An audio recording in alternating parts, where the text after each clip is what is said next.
In this episode, we'll look at sound design.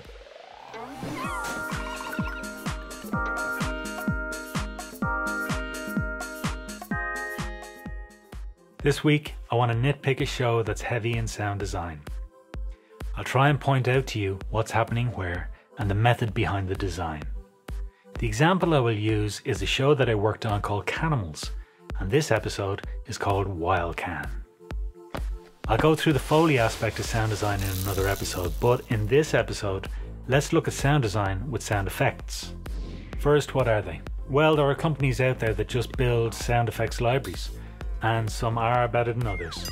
They make every noise you could imagine, though I'm sure there are some incredible creations floating around in your cerebral workspace right now. You can buy libraries outright on a drive from each of these companies, or you can use a service that acts as a broker for many libraries, and it allows you to cherry pick just what you need and pay as you go.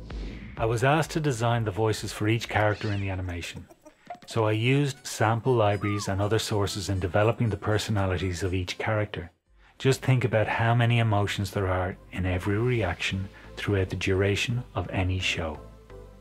I had to evoke happiness, sadness, confusion, anger, and any other emotion you can think of without using any distinctive language, as was being distributed internationally. Look at this snippet.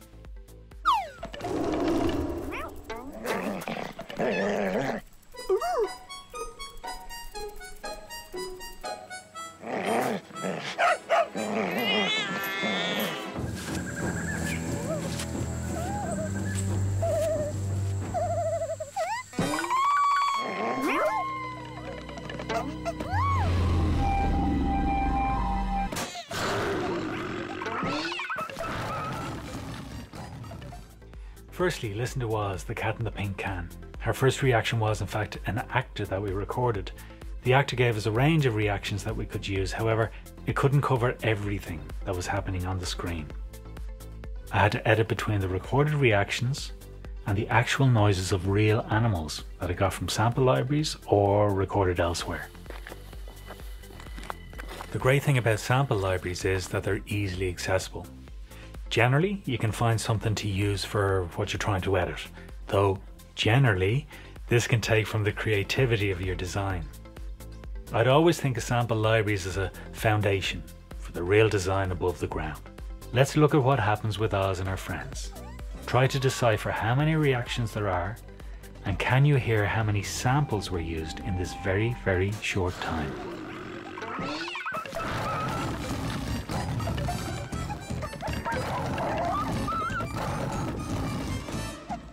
Now listen to the characters and think about what you are hearing. What sounds are the animals and what sounds are the actor?